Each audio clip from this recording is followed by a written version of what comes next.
is the DallasCowboys.com Draft Show. Your war room for insider news and draft analysis from deep within the confines of Cowboys headquarters at the Star in Frisco.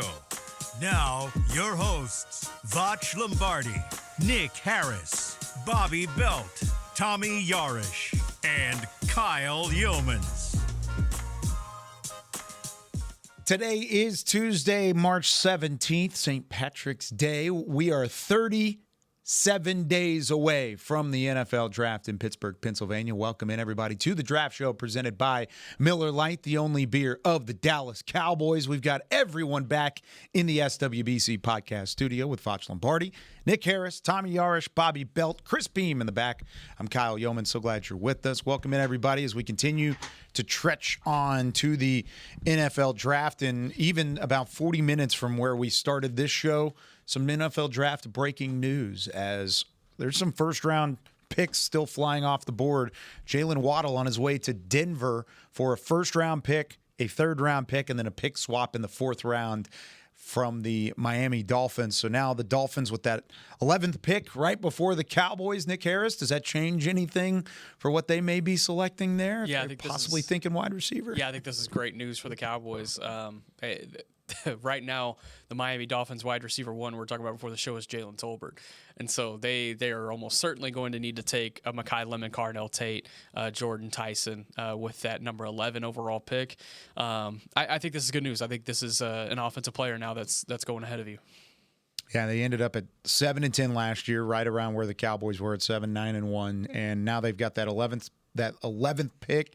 They picked twice in the first round. They picked there, and then at 30 again. Do you anticipate, Bobby, just kind of based on their need, that 11 has to be where they end up selecting a wide receiver? Or can they wait till 30 and still be okay with it? Yeah, I mean, you can wait till 30, but I mean, if you want the value, there seems to be more and more. I think the receivers at the top of the class are good. Like I think Tate, Lemon, Tyson, I think they're all really good players. So sitting at 11, if potentially Carnell Tate's the only one that's gone at that point, you feel pretty good about, all right, we're picking outside the top 10 and we've still got one of these better receivers in the class. Whereas the further you wait till you get back to the 30, you might start getting something that's a little more like, yeah, that's about the range where you'd expect him to go. But I mean, I think if you could get, specifically, I love Tyson. So if you could get Tyson at 11 and you're comfortable that he's going to stay healthy enough, because that's just the biggest thing with him. If you're comfortable he can stay healthy, then I think Tyson at 11, that's a really good player. Lemon at 11, that's probably a really good player if you're comfortable with all the other stuff that goes on with Mekhi Lemon. And so, no, I think 11 makes a ton of sense for the Dolphins. That seems to be all the chatter coming from people who are plugged into what's going on in Miami, is that 11's going to be a receiver. Well, now you think about it, I mean, the Broncos, if they were entering this, free agency period wanting a receiver, obviously didn't get one in free agency. They have that number 30 overall pick. They didn't feel good about the receiver options potentially at 30, so they go ahead and trade for Jaylen Waddle. Now, granted, there was some precursors to that date back to trade deadline time, but if the Broncos, and they have a pretty strong scouting department based on what they've been able to put together despite massive cap hits or dead cap hits over the course of the last couple of years, if they didn't feel good about what the receiver options were looking like at 30, they go ahead and trade for Jaylen Waddle. I'm not sure that Miami would feel the same way, and so getting a wide receiver at pick 11 makes a lot more sense. Yeah, Jordan Tyson was the first name I thought of when I saw that trade, just because of fit and the fact that it's a need. But at the same time, they've got 7 top 100 picks now. The Dolphins do. Wow. So I wonder if they just kind of wait and see how everything plays out, because who knows what happens in the first 10 picks in front of you. Like you guys said, Carnell Tate might be the only receiver off the board, so that's why Jordan Tyson from Arizona State would make a lot of sense. But who's to say there's not a defensive player up there that they would love? Like if a Ruben Bain from Miami is still on the board or something and he slides, or a name that's been talked about a lot is Mansour Delane, the corner from LSU. I don't know if that necessarily stops them from taking a corner if they're still higher on the board. But I think Jordan Tyson in that role now makes a lot more sense. No, yeah, but I mean, to your point, they did just hire a defensive-minded head coach in Jeff Hafley and, John Eric Sullivan, who came over from Green Bay to pick with Miami. We all know Green Bay's history up until last year with Golden was they just didn't touch receivers in the first round. And so maybe he's from a cut from different cloth, or he views things a little bit differently. But, I mean, yeah, I think that pretty consistently Green Bay was an organization that was very defensive minded and trenches minded. So yeah, it's very possible that Halfley and Sullivan over there now go, all right, well, we're going to do things the way we built things in Green Bay. Well, you know what else Green Bay didn't do in the first round? Drafted wide receiver high until this past year. So it's a great point. Follow that. If they follow, did you say that again? Green Bay just doesn't draft first round receivers. Underline that. That's a good point. That's a good point. I do like that point. He just said it. I literally just said it at the very beginning. That was the whole start of his point, Tommy. I'm sorry, I missed that part. Tommy's worried about talking to Sam Howell in 30 minutes. Y'all do all I thought it was about to be like a bit to where like they didn't use Matthew Golden. It was like no one else. Green Bay doesn't. You know do. what? But Yes, that was the bid. I saw the sincerity in his eyes. He was like, "This is a point." Yeah. It was like during the draft show last year, like right after they picked Jay Toya, and Zach goes on like this huge tangent about how he's related About the to haka. Vea and like yes, that too. And then I just like came back with the exact same point. And you're all like, man, that was really good, Nick. Good job. And I was Good like, why are y'all stuff, giving man. me this right Sorry about that. It happens every year. Great point, Bobby. Excellent point. I will say Very that- original. now? The receiver conversation about how many go in the top 11. This is just based off NFL.com, and I'm curious what y'all think here. So of the 11 teams that are picking above the Cowboys in the first round, can you guess how many of them have receiver as a top 3 need on their team? Ooh, top 3. According to NFL.com. Let's look up Tankathon. See what's going on. I'll say 4. We're gonna say no. I think it's got to be more than that. Because I was looking at needs the other day. I'm gonna say it's. I'll go through the teams. 6. I'll go through the teams really quick, obviously. Raiders, Jets, Cardinals, Titans, Giants, Browns, Commanders, Saints, Chiefs, Bengals, Dolphins. You say top 10? Top 11. 11? 6. I say 8. 8. See, like Cincinnati, probably not. But the weird part about it is which of these teams need more than just wide receiver? Because like you could say, yes, Vegas needs a wide receiver. Yes, the Jets probably need at least one wide receiver. Arizona probably needs a wide receiver to go along with Harrison. You've got all these guys here. I'll say 4 total. 7. 9. Jesus. And 4 of them have them as the number 1 need on their team. So Wow. like, if you're So hoping for 4 those number top 1. 3 receivers to go in the top 11, especially with the Dolphins making their trade today, I don't think that's too far out of the equation. So like I'm curious, was Jets listed as number 1? Was receiver for them? No, quarterback. So I know an there was I think it was The Athletic had asked a bunch of their writers to like, hey, identify the biggest need. Yeah. And there were a couple teams where it was like ahead of Dallas where it's like receiver was the top need. It's like, oh, great. And then you go and look at it, and like the Jets writer for The Athletic had said receiver was number 1. They like quarterback's obvious, but really practically it's receiver. And when you look at it though, it's like, yeah, but that can be their top need all day. Like everybody feels like they're going to go Arvell Reese or they're going to go David Bailey. And so that's the frustrating thing is there's a little bit of teams, I guess, drafting the way you would want your team to draft, which is just getting the better player than just saying like, oh, well, this is what our top needs. But if you could get 2, God willing, 3 receivers in the top 11, you're cooking with gas at 12. Who are the 4 that are top needs? Let's see. It'll be the Giants at 5, the Commanders at 7, Saints at 8, and Dolphins at 11. Interesting.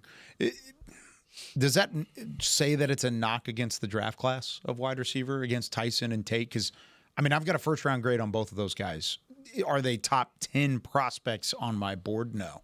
They're more so in the teens and where they are, Vach. But when you look at where... They maybe should be. What was that? I think they maybe should be. Should be top 10? I think so. Tate and Tyson? Yeah. I don't think so. I have Tate and Tyson. I'd Really? take Tate. I would take Tate at number 5 if I'm the Giants. Wow. I love Carnell Tate. That high. Yeah. Interesting. I got Tyson as my 8th player. Okay. Tate is my 11th. Okay. Where I got See, I've got... Lemon is 10th. Yeah. I haven't stacked my board entirely. Let me pull up my... I have Tyson as... He's probably going to end up being 12. Tate's probably going to end up being 14 or 15. Interesting. Okay. And to each their own. That's I haven't stacked my board entirely yet, and I don't do that until after 30 visits. But in terms of the stack that I've got, touching tags, wide receiver 1, Tyson, wide receiver 2, Carnell Tate. They're both first-round grades. But yeah, Kyle, to your point though, when we get to draft day and we're sitting in this room and we're really gonna be crossing our fingers, hoping 3 wide receivers, maybe 2 offensive linemen, your running back, and the quarterback. Like you kind of want all those guys to go top 12. I think when you lose Jermon McCoy, like that's one less top tier defender that could fall to you. Like it gets slim, and those guys run out fast. I hate mock drafts. Me and Nick Harris just talked about this. I can't stand a mock draft. And when you see those mocks, like those guys go, like those rushers, the linebackers, like the corner, Mansour Lane, they go fast. So we really gonna be crossing our fingers, hoping that the offensive guys bump. If the Kuiper mock draft that dropped this morning is how the top 10 plays out, that would be tough. That'd be tough for the Cowboys. Can you go through that for us? Yeah, it's they got obviously Mendoza. That was number 1.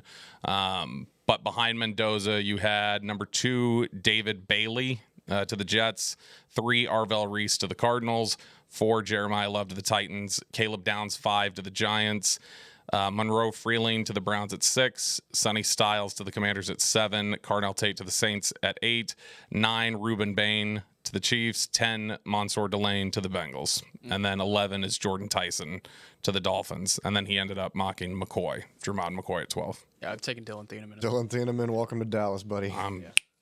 Get me out of there. Well, I'm yeah, trying to get out of there. Parachute out. But yeah, yeah. You get back to like 15 and Thieneman's still there. But Yeah, I'm trying to get out, or I'm even seeing like who's got a decent veteran that they're willing to give up for 12.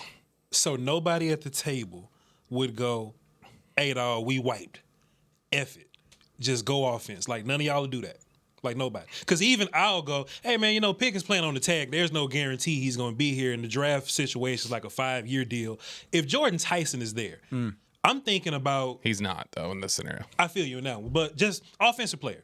What I'm saying is, damn, dog, we got wiped. It ain't nothing we could do about it. I like Thieneman, but on my board, Thieneman is 19th. These other receivers are like 9, 10, 11 for me. There's no guarantee Pickens going to be here next year. 11 personnel this year going to be stupid. And when GP goes to another team, at least I got a receiver for next year that's kind of been, he's been bridged into being my new wide receiver 2 guy.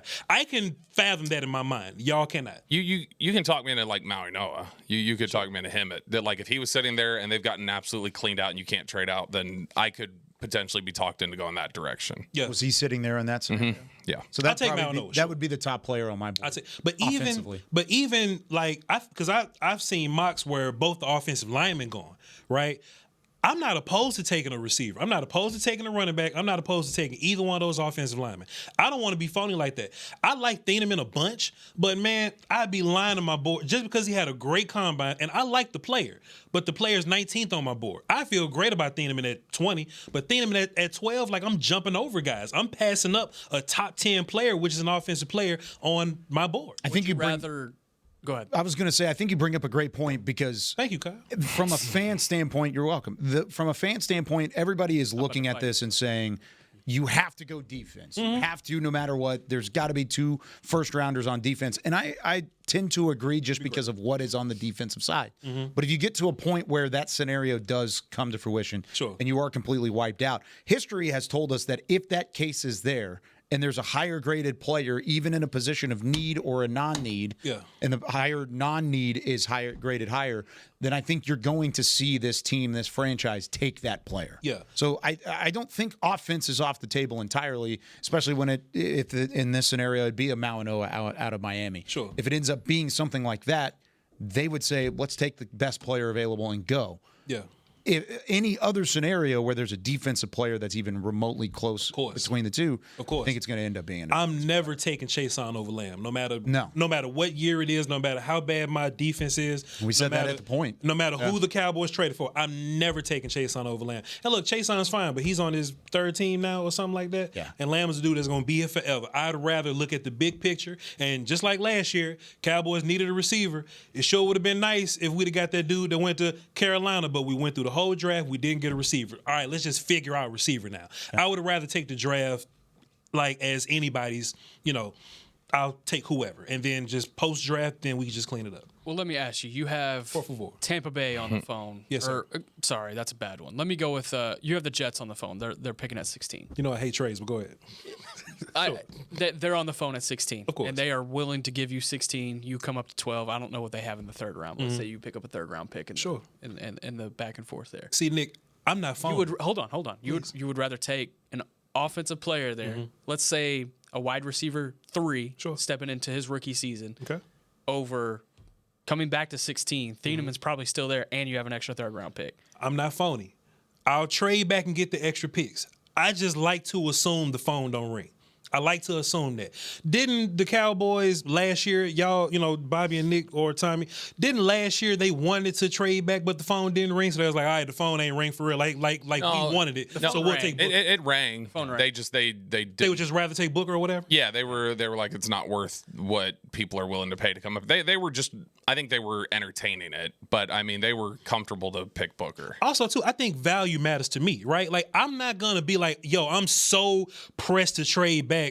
I'll trade back and take like a fourth or something. Like, I'd rather just take the guy. To your situation, if I could trade back to 16 and get a third or something, I would like to get a second if I'm trading from 12 or whatever, then sure, we can talk about it. But I'm assuming that the phone ain't going to ring. I'm assuming that the value's not going to be there. I'm assuming that just as bad as I don't want to draft at 12, somebody else don't want to draft at 12 neither. But in that situation, sure, I'll trade back. But I'm taking a wide receiver if I'm wiped out and I can't move. I think if a receiver is there and you're wiped out defensively at 12, there's someone going to be on the phone.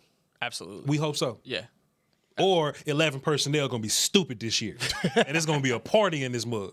Defense might be bad, but 11 personnel might be 11 going to be stupid, Kyle. nasty. Think about it. Defense might split be it out bad 5 regardless. Huh? Defense might be bad. Defense regardless. might be You got bad a lot of regardless. things you got to replace. So you might as well get Makai Lemon. I don't want to call him weird, but they call him weird. You might as well get Lemon to come in here and make this offense stupid for no reason. Come on. Yeah, lots of options there. Yeah. All right, we're going to go to our first break. When we come back, we've got some Twitter on the 20. And then later in the show, we're going to talk about some edge rushers, too, and what we can maybe see on the defensive side of the ball. More of the Draft Show coming up right after this. Life is a workout, and Smoothie King is here to help you power through. Whether you're maxing out overhead presses, pushing through chest flies, or being the hero your golden retriever needs to carry them over that scary bridge, Smoothie King has the fuel to help you go all out. Build muscle and boost your recovery with 45 grams of protein, 0 grams of added sugar, and delicious customizable ingredients in the Gladiator Smoothie. Available in chocolate, strawberry, and vanilla. Only at Smoothie King. Hey, Cowboy fans. Keith Davis here, former Cowboys safety. Keith Davis into the end zone. You know what separates champions from the rest? Making the right move at the right moment. With blockchain.com, that's never been easier. The Cowboys became America's team by striking bold when it mattered most. Now it's your turn. Invest like your icons with blockchain.com. Visit blockchain.com/Cowboys today to get started and learn more. That's blockchain.com/Cowboys.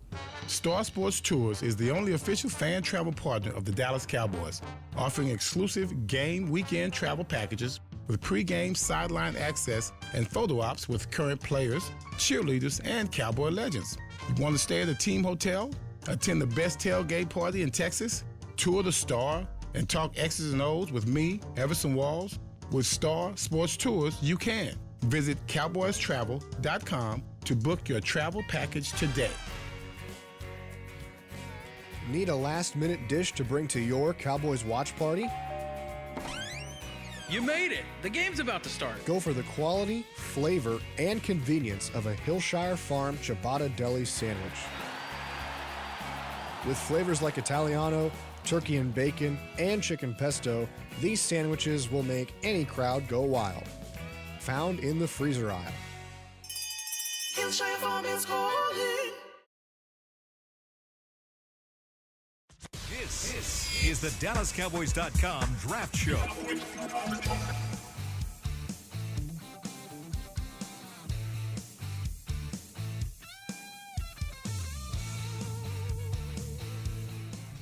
Welcome back into the Draft Show presented by Miller Lite, the only beer of the Dallas Cowboys. Lone Star Smokeout is back in Arlington, April 24th through the 26th. Watch headliners Riley Green, Shabuzi, Cole Wetzel, and more at this 3-day outdoor country music festival. Plus, enjoy barbecue from some of the best pit masters in the country. Get your tickets now at SeatGeek.com, the official ticketing partner of AT&T Stadium. This segment is also brought to you by your Texas Ford dealers. Ford is the best in Texas. I did officially send out a Shabuzi question Oh, to good. somebody. I have officially sent out the request. Yeah. So Good we're going to job, see if Kyle. we can see if it makes it happen. See, this is I don't why know Kyle kept saying during the breaks, guys, I know people. I will get it done. How many times have I told you I know people? That's not what I'm trying to say. That's what you said. You've really emphasized that point during the breaks. Did I? You're like, I'm super connected. I get things done. It's his ESPN contract. Jesus. Yeah. Let me see your watch, Kyle. Did y'all hear his watch thumping on this I $10,000 watch thumping on the table earlier? How much that watch cost? Wait, how much does it cost? $10,000. That's light. That's putting it light. That's like, yeah, there's no way. It's like 20. Yeah. Sorry. He can barely lift his watch. arm. Yeah, gosh. Shake my hand, Kyle. Yeah, come here. Shake my hand. Let me see what you.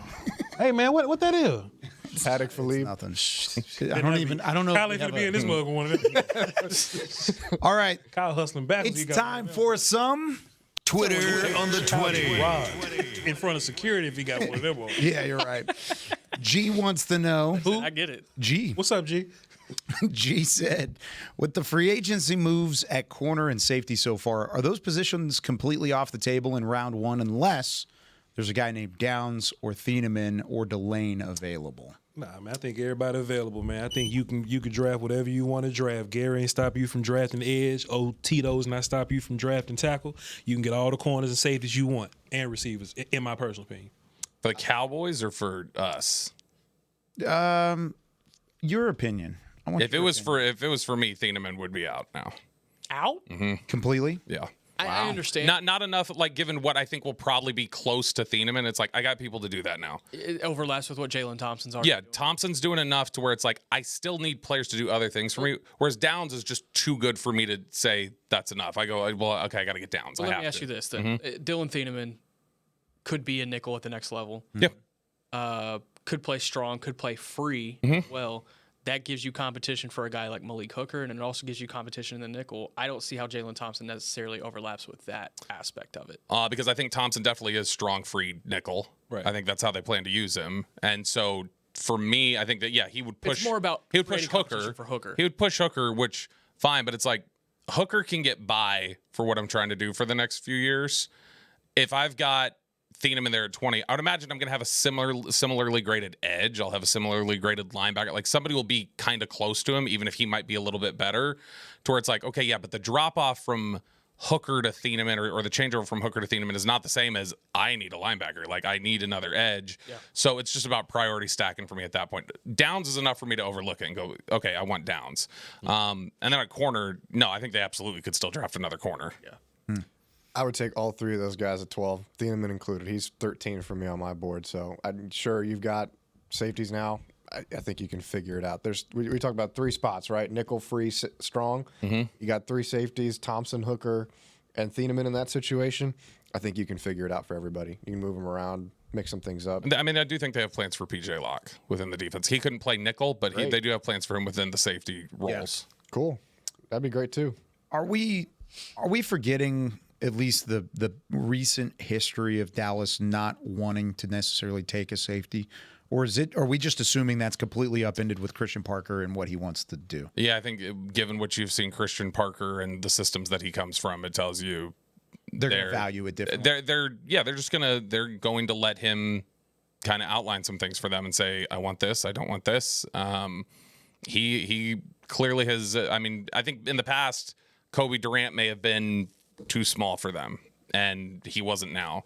I don't think the Cowboys would have ever had a guy like Avonte Maddox or Adoree Jackson like Christian Parker had in his secondary in Philly. So no, I think he really places a high value on that nickel position and that nickel safety flex. And so because of that, I think that they will absolutely prioritize that more than they have. Yeah. Zach wants to know, So, Zach? and this might be one of my favorite questions I've ever experienced. Ever? Oh my gosh, this better be great. Better be good, man. I think it's fun. And we're gonna have to talk. We're gonna have to talk through it a little bit here. It'll be good, man. CeeDee Lamb or Caleb on? No, I'm just kidding. You can only draft players from one school at 12, 20, and 93. Which school makes the most sense for players in need at each of those positions? except for Ohio State. You cannot use Ohio State. Why would he as say a that? possibility? Because it's too easy. He wants to. That might be the only team you could. There's only two options, I think. But that's where you got to find a different name. It's Clemson and Miami. Okay. That's who it would be. Why is that? How would you organize? So Miami, it would be potentially at that point you would look at like, okay, 12, that could be Maui Noah or Bain. I was thinking Maui Noah just because I was thinking then 20 would be Mesidor. Yeah. So you could go Maui Noah, Mesidor, and then Keontae Scott. if you get Scott in the third. And I think there is some question among NFL teams about like how do we use him that they're still trying to figure out. So I don't think it's impossible for him to get down there. And then with Clemson, it could be Parker, Terrell at 12, and then Parker at 20, and then if Antonio Williams was pushed down and you get a slot there in the third round. Those are, I mean, there's really not a lot of great options outside of those two schools if you're going to take Ohio State off the board. You can maybe throw LSU in there. Delane at 12. You'd really be Nuss at 20. You'd really be reaching for AJ Halsey at 20. I think he's more of a firm second-round player, but then Perkins at 92. Yeah. All I got for you is like, if you take Bailey at 12 and you say, all right, I just want to super triple down on edge, so I'll take Melo, and like Lee Hunter got caught with some drugs in his car and he falls to the third round or something. You can maybe Melo is starting to get slotted third round.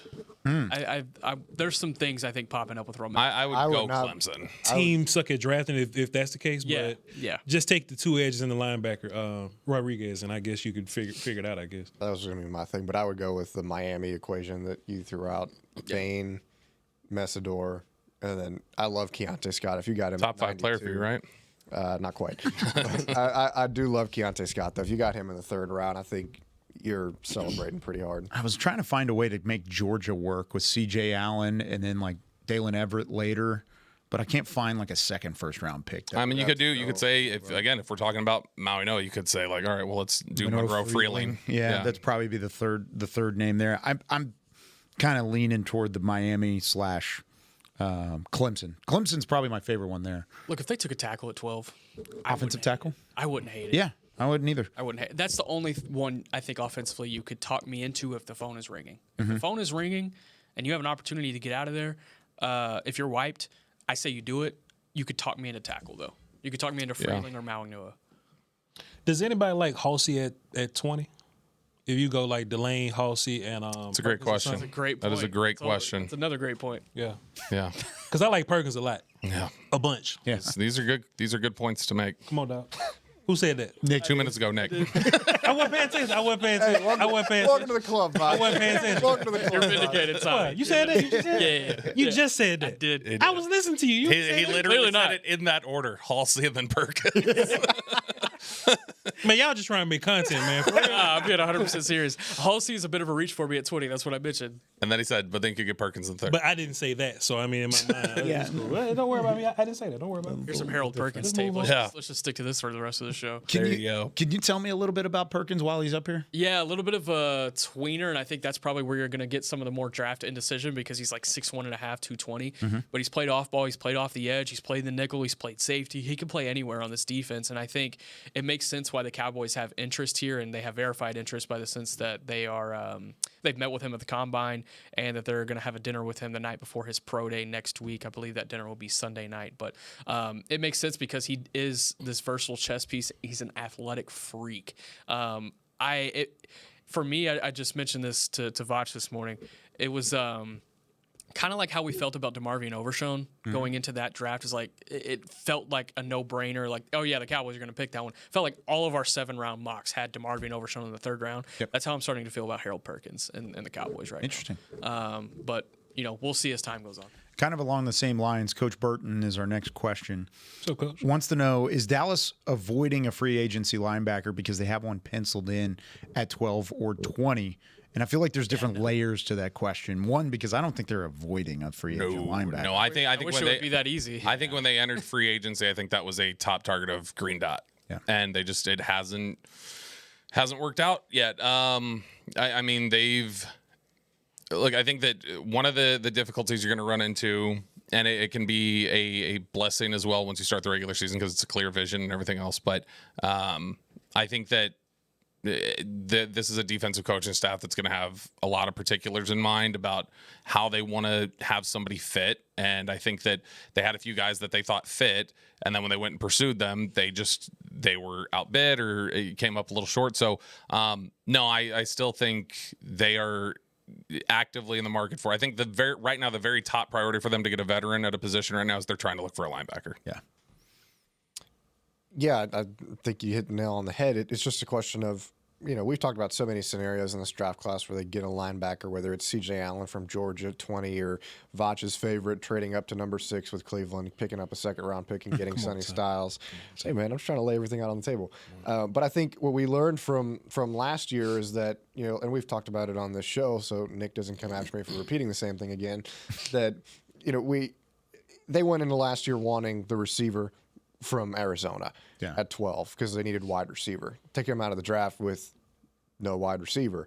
They made a trade afterwards, picked up George Perkins. It wouldn't shock me if it was a similar deal with linebacker this year, although the difference I would say is regardless of round, I think they draft a linebacker or no matter what. And unless they feel strong enough at the position, which they shouldn't if they draft one, they will probably make a deal if we don't see something in free agency as well, because there's still plenty of time left there. Yeah, Brandon keeps the linebacker conversation rolling here. So he wants to ask about not Josh Rodriguez, who's on Talking Cowboys in the morning. Shut up, Jacob Rodriguez. I've done that like 3 times. Jacob Rodriguez. Josh had a good combine, man. He did. Could J-Ro be in a similar spot as Jack Campbell of Iowa last year in terms of being looked at as a consensus 2 or 3, but also going in the mid-first and playing really well as a rookie in the NFL? Yeah, I can see that reality. Yeah, I can see that reality. I see where he draws that conclusion too, because it's a similar type of play style, similar build. Ball production in college too. Yeah, but Rodriguez is more athletic, and so I think that's where he's probably going to get that stamped pick in the 20s or 30s. What do you think about Rodriguez, Vach? Where would you slate him? So this turns into a tricky conversation. I think a lot of people love Rodriguez more than I do. Mm-hmm. I like him. I don't think he's a bad player. I think he's going to be good in the league, but when I look at the linebackers around him, I just simply have those dudes a little better. Styles, Allen, Golday, Trotter, Hill, I just happen to like those guys a little bit better. I have Rodriguez at the top of the 3rd. He may end up going in the 2nd somewhere. I've seen some people have him mocked at 20. That's a bit high for me. I love the instincts. Sometimes he be guessing, but it's cool. I like how he deals with linemen. Sometimes those linemen thump on him. It's all right. Teams kind of throw at him in coverage or whatnot. But hey, teams do that to a lot of linebackers. But if I just had to stack him versus some of the other guys on my board, I personally just wouldn't feel great about taking him at 20. And not only just the linebackers that I would feel better about taking them at 20. If you also add the corners and the edges and the safeties that I would rather have at 20, I just like those dudes a lot more than him. So he'll end up being I'll look at my board and tell you, I don't have him ranked yet. So he'll be like in the 40s somewhere for me. You know what I'm saying? Yeah. I'll take him somewhere around there. Is there a possibility that we look up on draft weekend and he is in the conversation at 20? And teams suck at drafting, so anything is possible. Even us, Cowboys too. I think we've seen it in the past with the front office and specifically with the marketing idea that Jerry has from an organizational standpoint to see his popularity, which has exploded during his time at Texas Tech, and see the possible money signs from a franchise standpoint. Yeah. And he fits a need at linebacker. He's a playmaker. He could do a lot of different things. If he's going to end up going late 1st, early 2nd, it's not a huge reach, but could that play a factor into what Jacob Rodriguez could be for Dallas? I think it's very Cowboys to overdraft the second dude that they're drafting that year. The Cowboys love doing that. Mm-hmm. Go ahead, Bob. I'm sorry. I think that Christian Parker has clearly such a big voice in what they're doing with their offseason moves so far. And I just watching the type of linebacker that you're going to try to put next to DeMarvion Overshown and watching what linebackers have done within the schemes that Christian Parker's been part of the last 4 years, I don't know that Jacob Rodriguez checks all their boxes. And specifically just the coverage aspect. I don't know if he's playing forward, fine. I think when he's playing back, when he's dropping back into coverage, I think that's something that is going to be a big deal to the Cowboys when they're approaching linebackers, and I don't know if he'll check that box completely for them to say they would take a shot at 20. Yeah. Randy wants to know if Caleb Love, Ohio State, falls to 20. Jeremiah Love. Sorry, Jeremiah Love. I was combining Downs and Love. If Jeremiah Love falls to 12 and would be the pick for the Dallas Cowboys, what would Voch Lombardi say? We going to jail, y'all. 11 personnel finna be fired. I think that'll be fantastic. I think that'll be a great option when teams try to take Perkins away and then they'll do something with Lamb. I think running game will be right there for you. I like Williams a bunch, but he's guaranteed for 2 years. Jeremiah Love will give you 5. That is 2 years, right? It's a 3-year contract, but it's guaranteed 2 years. In the first round? Williams. Correct. I thought Javonte. Yeah. So if Javonte is here for 2 years, I think Jeremiah Love being a good compliment to him for 2, and then Love taking over there. And hey, if there are any Dak Prescott haters out there, then get you a super running back to take pressure off him. I would like the idea of having Jeremiah Love, and I think if you give him 200 carries in the season, I think he breaks away and doesn't get caught from behind as much. So there might be some more yardages there. I love the running back, and he's a top 5 player on my board. So yeah, I'll take him.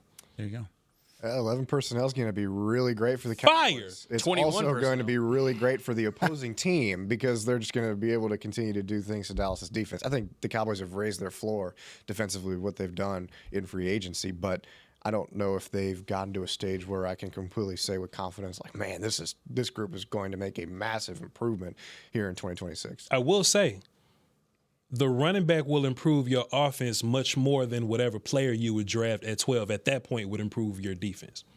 That's my opinion. Because a good running game helps your defense? Sure, but I think I was thinking, him helping the offense, but sure, Jeremiah Love would also help your defense. But if you're to a point where you're taking Jeremiah Love at 12, your top defensive guys are wiped out. Probably. So what's better, Jeremiah Love on offense or like Colton Hood to your defense or Thieneman to your defense or something like that? In my mind, y'all could disagree. But Love on offense or Maui Noah on offense? I would love to have Maui Noah. I think for me, there's no scenario where, as good as Jeremiah Love is, I think he's really, really good. He's like a top 5 player. There's no scenario where I'd be saying, cool, Jeremiah Love at 12. I think if you're taking Jeremiah Love at 12, you're aiming for your window to start in 27.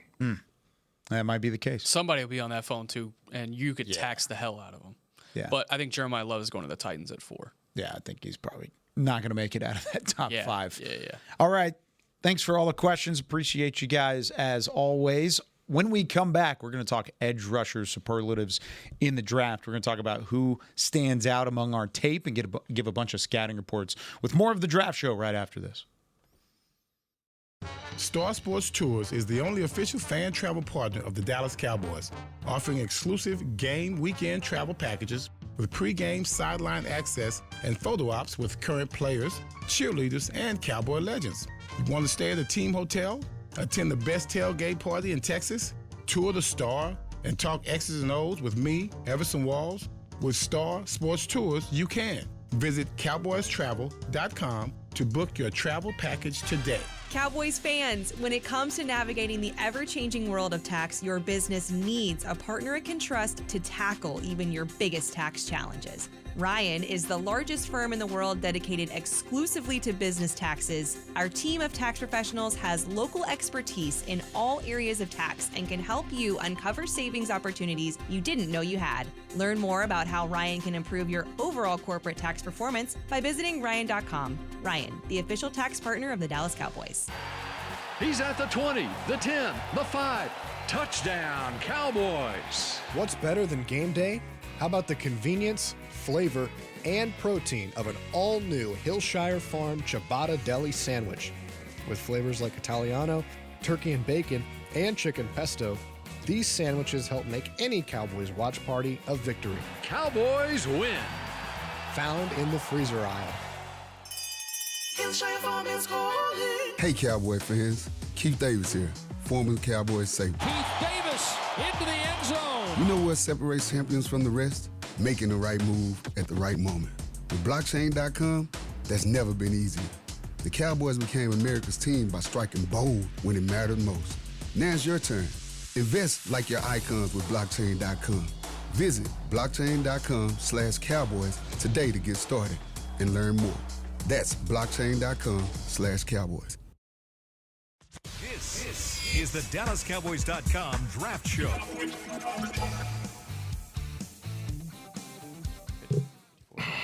Back here on the Draft Show, presented by Miller Lite, the only beer of the Dallas Cowboys.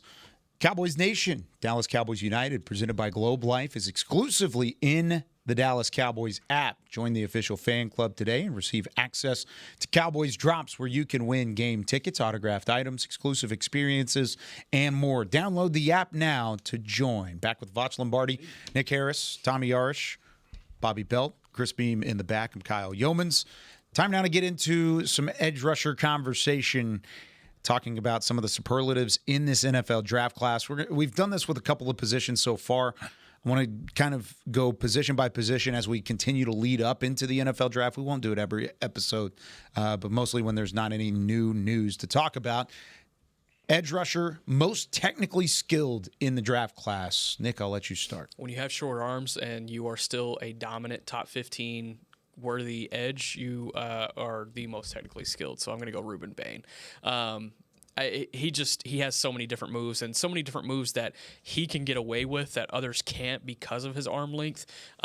You see so much on display from Ruben Bain. And I think when it comes to hands, foot quickness, get off, all of it, he understands it. He gets it. You see where the technical aspect of his game really shines, and it's Ruben Bain for me. What do you think, Tommy? Spot on. I think Nick nailed it. Give me Ruben Bain. All right. Well, I say Mesidor since I was going to say they're all going to say Bain. Then I'll say on the other side, I think Mesidor is really, really technically. It's just the Miami edge rushers. They're both really, really good pass rush plan. A lot of tools. Has a high awareness of how to attack the tackle. Also, too, I was watching this cat later on. I got him in the third. Max Llewellyn from Iowa. Okay. He's really good technique-wise. Like, he's not as good as Bain in them, but we saying Bain, like, you know what I'm saying? So I can also throw him into the conversation. I was blown away with how he uses his hands, how he puts pass rush moves and plans together and stuff like that. Spin move nasty, too.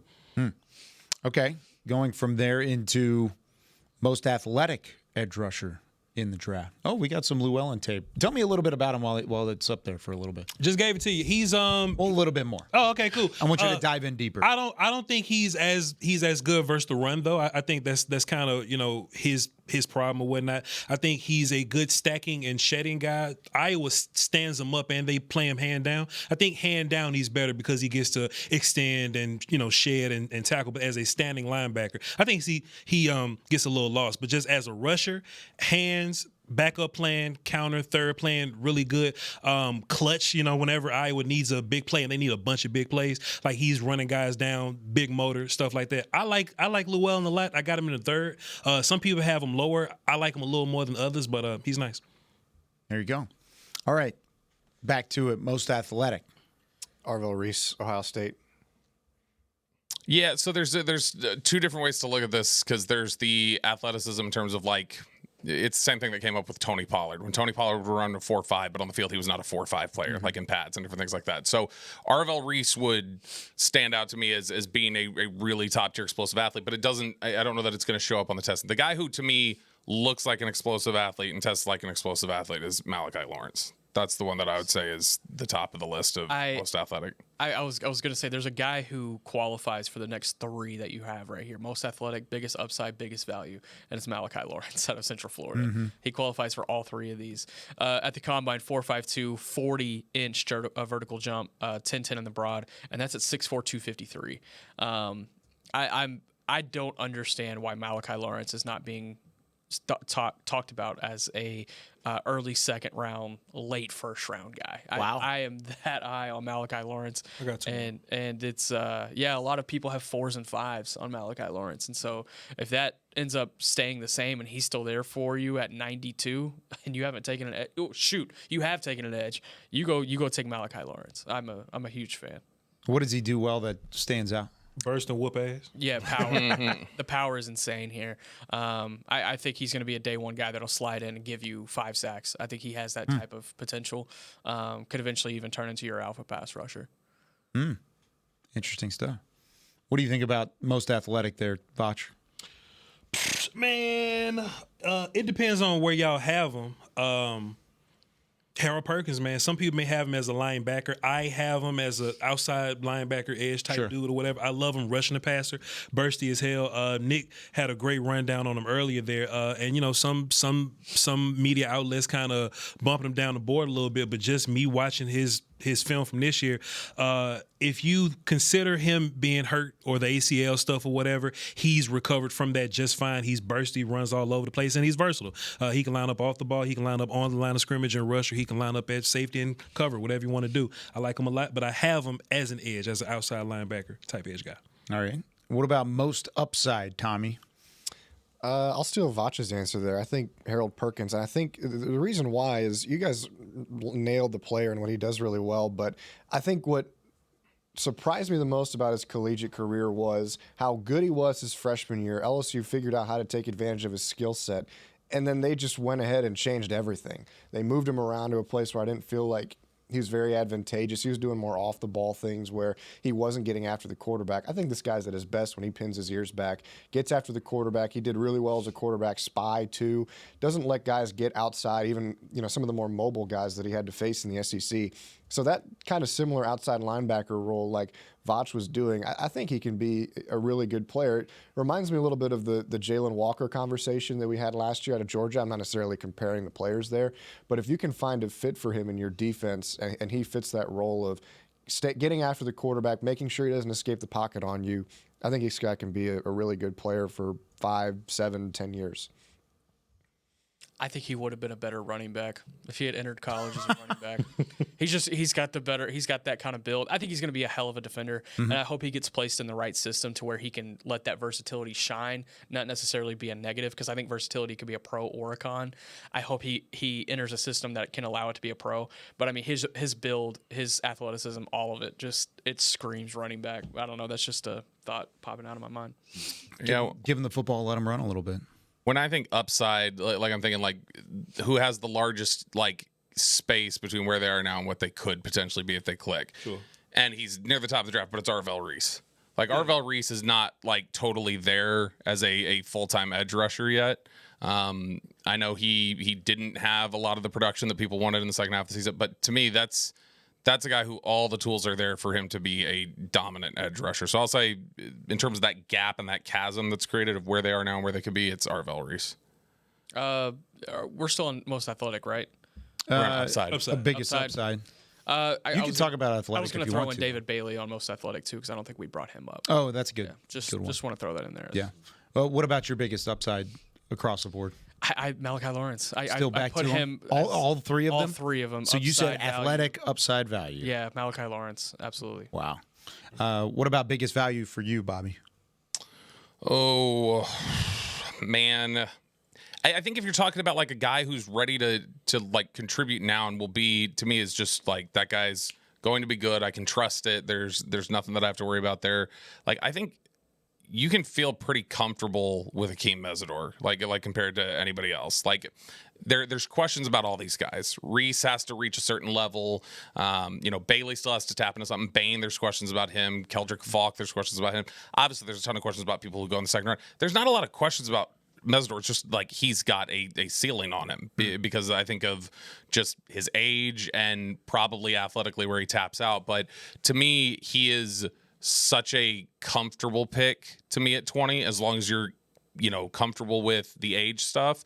That to me, that's just going to be an assured value because I feel really confident about what I get when I pick him. What about you, Vach? Which question we on? We are value. On biggest value.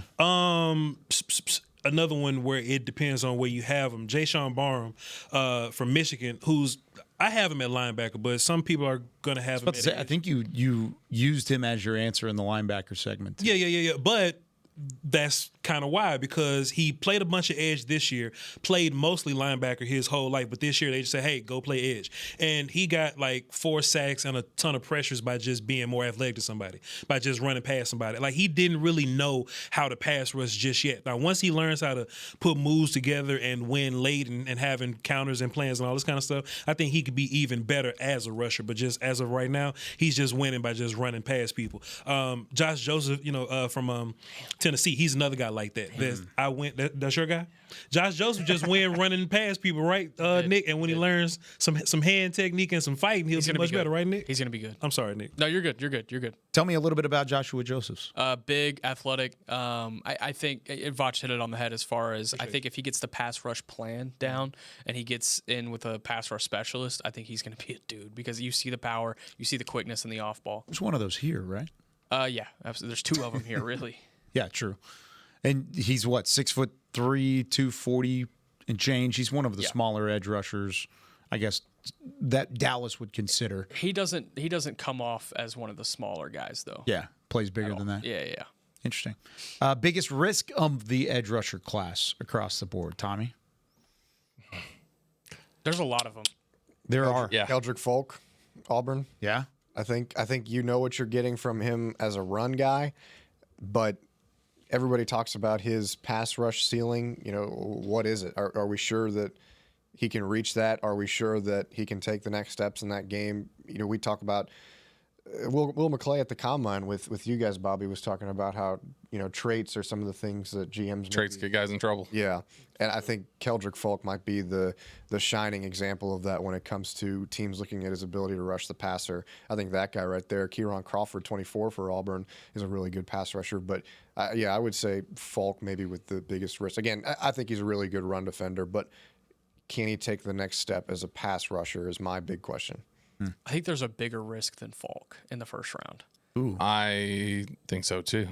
1, 2, 3. Cassius Howell. I really love Cassius Howell. Yeah. Cassius Howell is such a specialist. He's really good at what he does, but man, that's historically when we've seen teams draft specialist type edge rushers really high, doesn't work. It has not consistently clicked. See, that's fascinating. And shorter arms too. Mm-hmm. I mean, you've got. I really like him. I would be willing to go to it. I think you might be drafting a really high end career rotational player though. Are we going to look up on draft weekend? And is there a high probability that we're there in the third round, fourth round? I mean, he's one of the names that's still sticking around. How? No. Cassius, no. You still think he's going to go that high? He'll go in the top 40. Okay. Yeah. But the arm length worries a lot of people more than some people, right? Yeah. Like, I mean, there's a good majority of people that are worried about the arm length and the wingspan.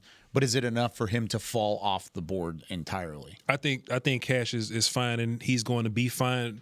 When I think about, like, Cash is great at something, right? So when I think about the risk, I think about the dudes that teams would like measurable wise, but I don't think that they're great at anything.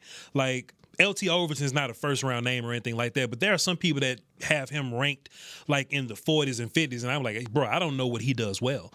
And he's a dude that got measurables that you would like, and teams may overthink it and, you know, go and get him or something. But he's a guy that's like risky as hell because he looks cool metric wise, but I'm not seeing it on the. Bain is a risk too. Like, I mean, they all have something to me other than Bailey. I don't think Bailey has much that I'm worried about, but.